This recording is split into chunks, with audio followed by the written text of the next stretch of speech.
नमस्कार। दिवाली से दिवाली तक समृद्धि मंत्र में आप सबका स्वागत है। हम लोग आज चर्चा करते हुए दिखेंगे बाजार के दो जाने माने दिग्गजों से। बसंत महेश्वरी साहब हमारे साथ जुड़े हुए हैं, एक बहुत ही अच्छी पोर्टफोलियो मैनेजमेंट स्कीम चलाते हैं और हम सब लोग परिचित हैं मधु केला साहब से। पिछले लगभग 2.5 दशक से आप बाजार के जाने माने स्टॉक पिकर हैं और अब MK वेंचर्स में आप अपना पैसा निवेश करते हैं। आप दोनों का इस शानदार तेजी और इस ज़बरदस्त मोमेंटम में स्वागत है। Thank you so much. Thank you, बहुत बहुत धन्यवाद हमको बुलाने के लिए। जी। तो मधु जी, सबसे पहले आप ही से चर्चा शुरू करते हैं। हम लोगों ने बहुत ज़बरदस्त मोमेंटम पिछले 12-18 महीने में देखा है। निफ्टी 8000 से बढ़कर अब 18500 के पार भी एक बार छलांग लगाता हुआ दिख चुका है। एक मन में शंका और एक मन में डर ये है कि क्या ये तेज़ी ज़्यादा हो गई और क्या यहाँ से हम लोग एक ज़बरदस्त क्रैश आता हुआ देख सकते हैं? तो शैलेंद्र जी, ऐसा है कि ये जो मैं भी 30 साल से मार्केट में हूँ और इस वक्त ये जो बाज़ारों में तेज़ी आई है, जैसे आपने बोला लास्ट 18 महीने में, अगर इंडियन मार्केट की भी छोड़े तो ग्लोबल मार्केट में जो $60 ट्रिलियन का मार्केट कैप था, ग्लोबल मार्केट कैप का, वो करीब हो गया $120 ट्रिलियन। तो रफली $60 ट्रिलियन का वेल्थ क्रिएशन हुआ है पूरे वर्ल्ड वाइड बेसिस पे मार्केट कैप में। वैसे ही इंडिया का जो मार्केट कैप है, मोर देन द इंडेक्स, वो करीब 1.3-1.4 ट्रिलियन था नीचे में जब मार्च में कोरोना हुआ, और अभी ये हो गया है करीब 3.2-3.3 ट्रिलियन डॉलर। तो अगर आप देखो $2 ट्रिलियन का इंडिया में इंक्रीमेंटल वेल्थ बना है। ये कॉन्टेक्चुअल टर्म में अगर मैं बोलूं कि 5000 साल लग गया वो 1.3 ट्रिलियन तक आने को, और 18 महीने लगे इंक्रीमेंटल 2 ट्रिलियन बनने के लिए। तो बहुत ज़बरदस्त राइज मार्केट ने दिया है, बहुत ज़्यादा पैसा बना है मार्केट में। सो ओवरऑल निफ्टी यहाँ से 18,500 से क्रैश हो जाएगा क्या, ऐसा मुझे नहीं लगता है। बिल्कुल, मार्केट में ऑर्डरली करेक्शन होंगे और इतनी बड़ी वेल्थ होने के बाद वो रीज़न तो बाद में पता चलेगा हमको कि इस रीज़न की वजह से घट गया। मार्केट कोई बेल तो बजाने वाला नहीं है घर पे कि मैं घटने वाला हूँ करके, राइट। तो हाँ, रीज़न तो हमको बाद में पता चलेगा, पर ऑर्डरली करेक्शन हो सकता है। मुझे कोई क्रैश नहीं लगता है, बिकॉज सी अगर ये मैं ओवरऑल मार्केट का पूरा स्ट्रक्चर अगर देखूँ ना, तो डेफिनेटली एक पॉकेट में यूफोरिया है और एक पॉकेट है जहाँ हमको समझ भी कम है, और जहाँ पे हम जो ट्रेडिशनल इन्वेस्टर्स हैं उनको लगता है कि ना पी है ना कैश फ्लो है, तो हम समझे नहीं, हमको समझ नहीं पड़ रही कि उसको वैल्यू कैसे करने का है। तो वो पॉकेट को अगर मैं छोड़ दूँ, स्टिल अगर आप देखो दूसरे पॉकेट में, तो अभी तो 7,000, 8,000, 9,000 निफ्टी के दाम में भी बहुत सारे शेयर मिल रहे हैं जी। तो 10-10 साल के, 15-15 साल के लो में भी शेयर मिल रहे हैं, जहाँ पे बहुत वैल्यू है। बिल्कुल, और वैल्यू के बहुत ज़बरदस्त वक्ता हमेशा मधु जी रहे हैं। यहाँ पर बसंत जी को जोड़ते हैं। महेश्वरी साहब, आप एक बहुत बढ़िया PMS चलाते हैं। पिछले 5.5 साल का अगर मैं आपको रिटर्न बताऊं महेश्वरी साहब के PMS का, तो अगर आप फीस काट दें और एक्सपेंसेस काट दें तो साल दर साल बसंत जी ने 26.5% का एक CAGR रिटर्न सन 2015 से दिया है। बसंत जी, ये एक बहुत बढ़िया परफॉर्मेंस है। बताइए, पिछले 10 दिनों में हम लोग मिड कैप, स्मॉल कैप्स और कुछ लार्ज कैप्स में एक ठीक ठाक करेक्शन आते हुए देख रहे हैं। आप जैसे स्टॉक पिकर के लिए ये एक बहुत अच्छी बात होती है, क्योंकि पोर्टफोलियो में आप अक्सर मल्टी बैगर्स जोड़ते हैं। बताइए, रडार पर आजकल क्या क्या है? नहीं, मल्टी बैगर्स शैल जी आपको मिलेगा पिटाई के बाद। जब आपका पोर्टफोलियो 50% घट जाता है तब मल्टी बैगर मिलता है। जी। जब पोर्टफोलियो 50% बढ़ जाता है तो आपको सिर्फ कंपाउंडर मिलेंगे। उसमें एक कंपाउंडर ऐसा होगा जो ऐसा इंजेक्शन लगाएगा कि आपको दर्द 5 साल तक रहेगा।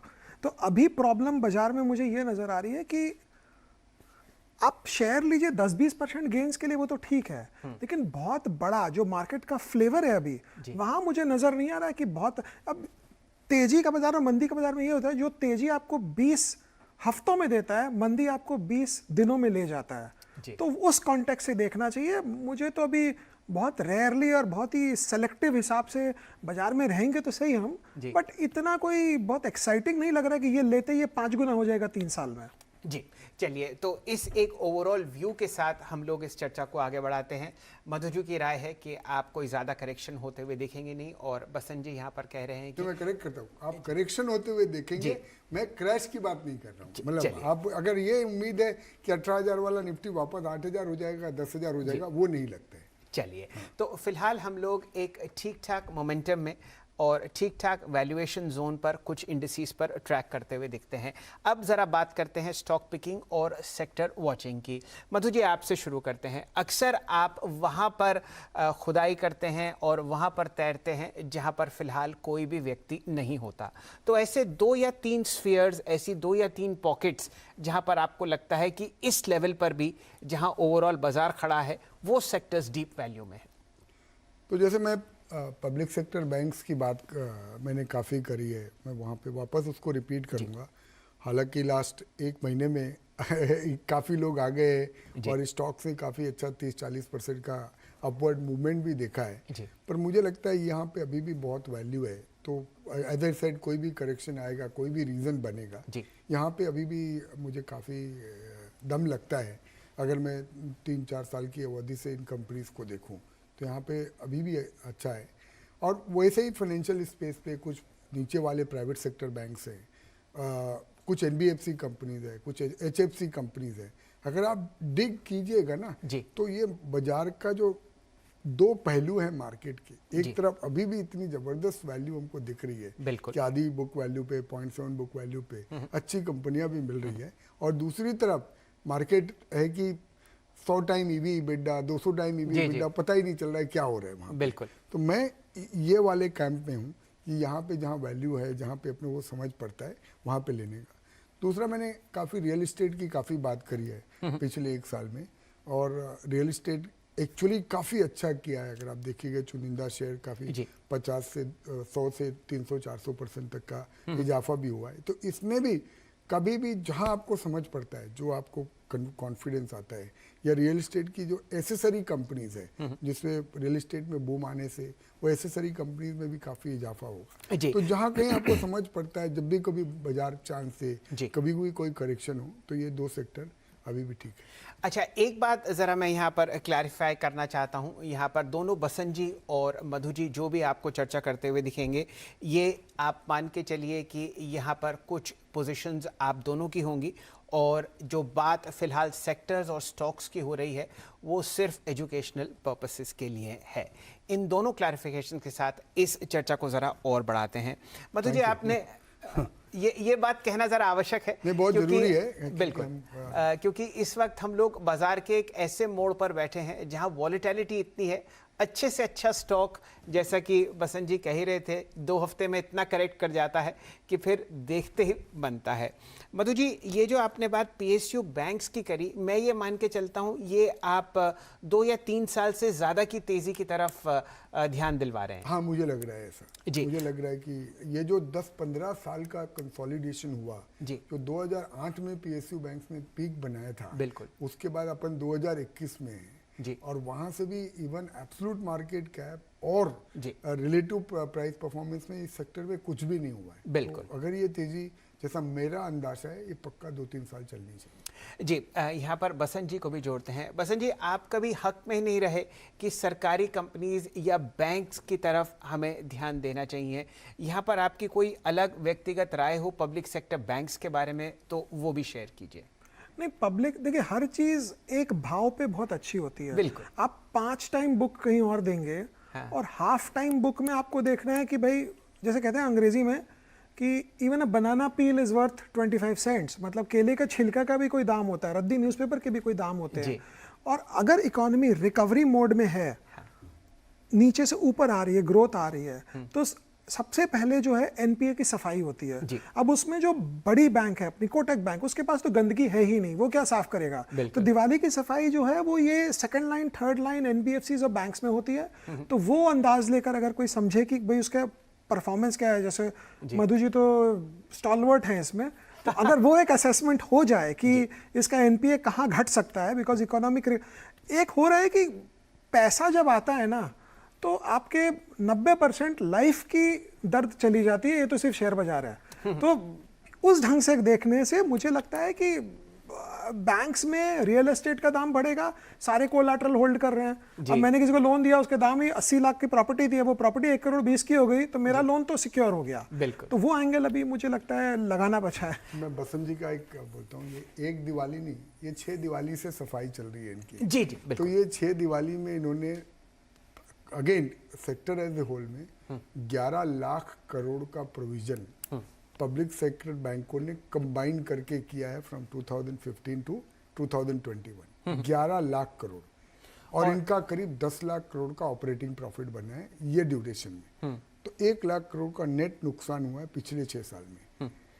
सरकार ने और बाहर से 3.5 लाख करोड़ का कैपिटल इनका रेज हुआ है जी। और अभी जो मार्केट कैप है, अगर मैं 2-3 बैंकों को निकाल दूं, एसबीआई को निकाल जी। दूं और 2-3 छोटे बैंक जो एक्सेसिव वैल्यूएशन पे उसको अगर निकाल दूं, तो उनका कंबाइंड मार्केट अब मार्केट कैप अभी भी जितना सरकार ने पैसा डाला है उससे भी कम है। बिल्कुल, ये बात आप बिल्कुल समझिए कि इतनी ज़बरदस्त तरीके से क्रशिंग हुई है पब्लिक सेक्टर बैंक्स के मार्केट कैपिटलाइजेशन की। कई बैंक तो अभी भी लगभग 80 से 75% नीचे अपनी ऑल टाइम पीक के चलते हुए दिख रहे हैं। तो यहाँ पर मल्टी बैगर्स ढूंढना आपको आसान तरीके से आता हुआ दिखेगा और मधु जी इस काम में पारंगत हैं।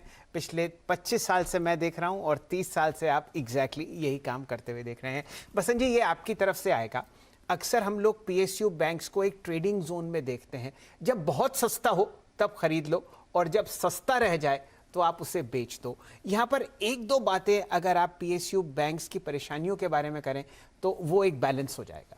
नहीं, परेशानी अगर आप देखेंगे तो अगर आपको ये एंगल समझ आ रहा है कि ओवरऑल इकोनॉमी रुक जाएगी, ग्रोथ नहीं आएगी, जो अभी तक उस ढंग से आई नहीं है, कोविड हो या कुछ भी हो, तो फिर ये पीएसयू बैंक्स फिर 6 महीने के लिए डेफर हो गया गेम पूरा।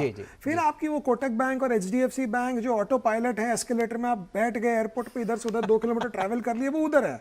लेकिन अगर आपको कार्ट पे जाना है, जल्दी जाना है एक पॉइंट से दूसरे पॉइंट, तो ये सब पीएसयू बैंक में ही पैसे बनेंगे। और एसबीआई एक्चुअली क्या है ना, एसबीआई अगर 40% बढ़ेगा ना, तो ये सारे बाकी डबल हो जाएंगे। बहुत सिंपल गेम है। क्या तो ये आप ब्रॉडली ये एक थंब रूल आपको बताते हुए दिख रहे हैं बसंत महेश्वरी साहब। एसबीआई ऑलरेडी रिकॉर्ड हाई पर है और छोटे मंझले बैंक्स आपको बहुत दूर दिखेंगे रिकॉर्ड हाई से। तो अगर एसबीआई में जितनी वृद्धि आएगी उसकी 2 गुना आपको इन पब्लिक सेक्टर बैंक्स में आती हुई दिखेगी। बसंत जी, मधु जी तो अपना पर्सनल पैसा मैनेज करते हैं, लेकिन आपका पोर्टफोलियो डिक्लेयर्ड है और हम सब लोग उस पर ध्यान देते हैं। बताइए, आप क्या क्या चीज़ें देख रहे हैं फिलहाल, कहाँ एडिशंस हो रहे हैं और कहाँ आप बिल्कुल परे हैं? नहीं, हमारा ये मानना है कि ये जो तेजी है ये हमारी तेजी नहीं है, ये बोरोड तेजी है। 7 समुंदर पार से आई है। वहां पैसे की प्रिंटिंग होती है, घूम फिर के पैसा हमारे पास आता है, हम शेयर बाजार में लगाते हैं, हम मजे करते हैं जी। तो जो भी basic economy, Indian economy linked stocks हैं, वो उतने अच्छे नहीं किए जितने ग्लोबली ड्रिवन है। अब आईटी क्यों बढ़ रहा है वो तो मुझे सही समझ आ रहा है, बट बढ़ रहा है। फार्मा पहले बढ़ा, उसको भी इंडिया से कोई लेना देना नहीं है। वो इंडियन कंपनी है जो यूएस ऑपरेशंस करती है। उस ढंग से अगर आप देखेंगे तो मेटल में पीछे एक तेजी आई। ईवी का जो कहानी है उसमें एक तेजी आई है कि इलेक्ट्रिक व्हीकल इंडिया में आएगा नहीं आएगा, कौन उसके सप्लायर्स होंगे उन चीजों के, उधर तेजी आई है। Tata group by itself is undergoing a tremendous change from we can say a family owned business, it has now become a professionally driven company group rather। तो इस ढंग से हमारा ये फोकस है कि हमारी कि हम उन कंपनियों को देखें जो इंडिया के पॉलिसीज और इंडिया के लिंक से थोड़े से कम, थोड़े से इंसुलेटेड है, जिसको हम अंग्रेजी में कहते हैं। तो उस एंगल से हम पोर्टफोलियो देखते हैं। चलिए, इस खासकर चर्चा पर थोड़ी देर में बसंत जी आपको और राय देते हुए दिखेंगे। समय एक छोटी सी ब्रेक का, और ब्रेक के बाद हम लोग डिस्कस करेंगे वो ग्लोबली लिंक्ड सेक्टर्स जहां पर बसंत जी बहुत ही पैनी नज़र रखे हुए हैं। थोड़ी देर में जुड़ते हैं आपके साथ।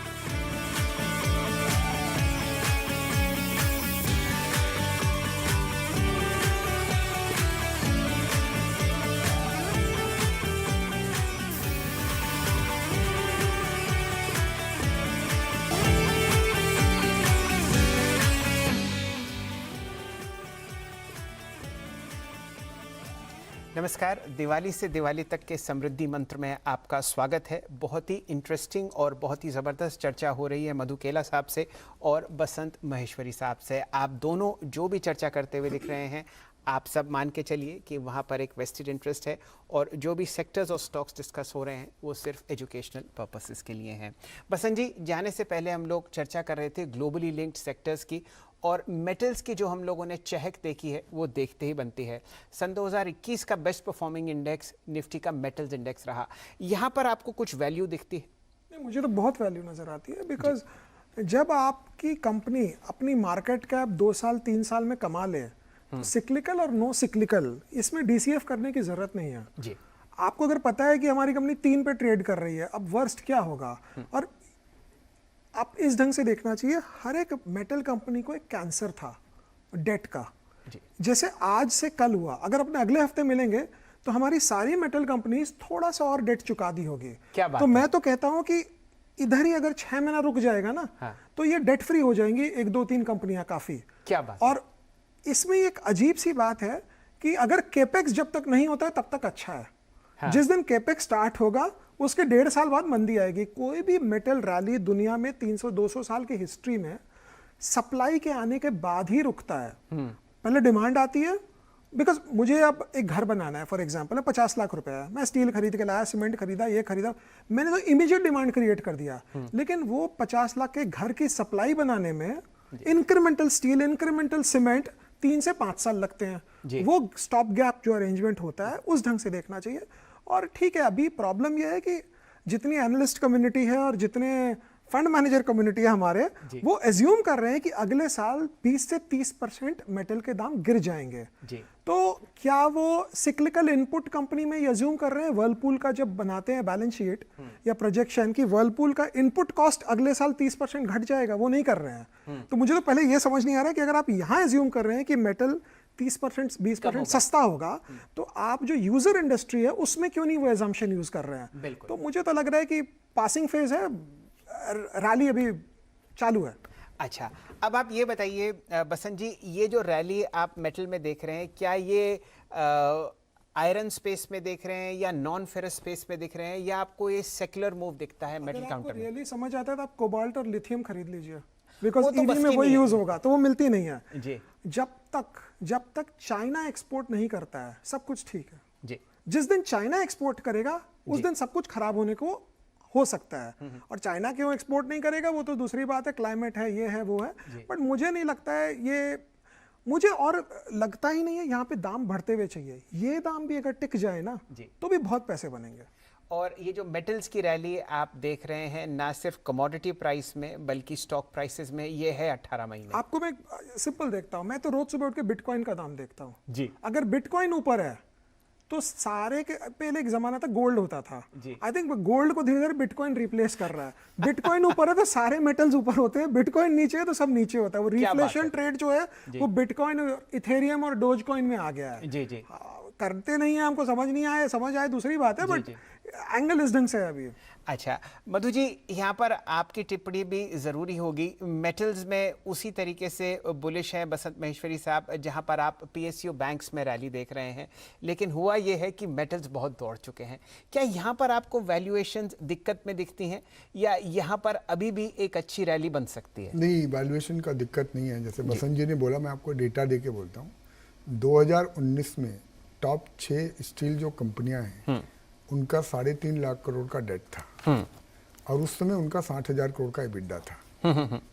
2022 में ये डेट टॉप 6 कंपनीज का 1.5 लाख करोड़ से कम होगा और 1.5 लाख करोड़ का EBITDA होगा। अरे वाह, कंबाइन। सो आप इतने में समझ जाइए कि जो डेट है ना, अल्टीमेटली कोई भी बिजनेस का वैल्यू क्या है, इक्विटी वैल्यूएशन प्लस जितना डेट है। बिल्कुल। अगर मेरा डेट घटते जा रहा है तो इवेंचुअली जाके मेरे को इक्विटी के वैल्यू में वो रिफ्लेक्ट होना चाहिए।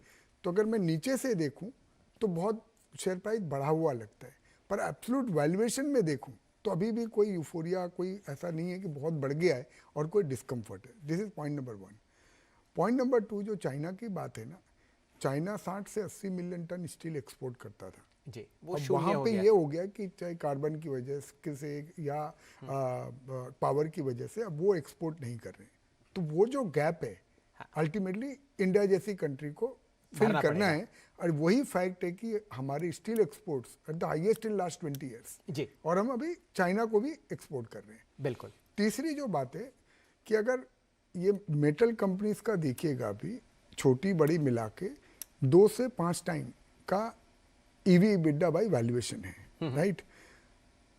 और ये जो कंपनियां डेट घटाती जा रही है, हिस्टोरिकली मार्केट ने कभी इनको वैल्यूएशन नहीं दिया जी। क्योंकि उनका आरओसी नहीं बनता था। जी जी अभी तो आरओसी ऐसा है कि आप 1 मिलियन टन का प्लांट अभी भी नया लगाओ हाँ, तो 1.5-2 साल में आपका पैसा वसूल हो जाएगा। क्या बात। तो मैं तो ये बोलने को तैयार हूँ कि मेटल के भाव यहाँ पे रुकने के बजाय 10-20% घट भी गए मान लो, जी तो भी स्टॉक मंदी प्राइस में नहीं, तो भी दिक्कत मंदी नहीं नहीं आएगी। चलिए फिलहाल यहाँ पर समय का अभाव है, लेकिन हमेशा की तरह बसंत जी और मधु जी ने आपको बहुत बढ़िया राय दी है पब्लिक सेक्टर बैंक्स और मेटल स्पेस में।